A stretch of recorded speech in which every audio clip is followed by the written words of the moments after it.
Steve Jobs, who's been called America's modern-day Thomas Edison, the man who changed the world with Apple computers, iPods, iPhones, and more, resigned suddenly late today.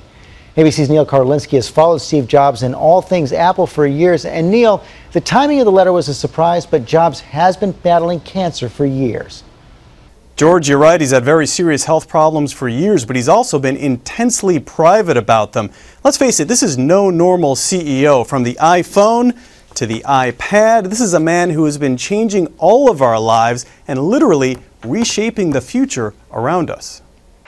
The announcement came with no notice and little detail. Steve Jobs, the creative force not only behind Apple, but behind much of the new technology that's changing our world, has resigned.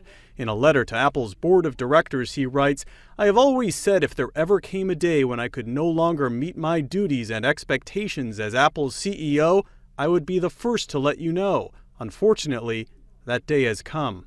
At the helm of Apple, Jobs has been a creative force who changed the music business with the iPod, revolutionized the phone business with the iPhone, and introduced a whole new category of computing with the iPad, the fastest-selling technology device ever. He beat a rare form of pancreatic cancer in 2004. In 2009, the world learned he actually needed a liver transplant, a fact he kept under wraps until after the procedure. Few companies' fortunes are as closely tied to their CEO as Apple, but all of that is in question now. He almost never grants interviews, but spoke with us the day he announced the first iPhone in 2007. Are you worried that you reach a point where there isn't another killer piece of hardware to come out with to wow the world? You know, again, we don't worry about stuff like that. We just try to build products that we think are really wonderful and that people might want.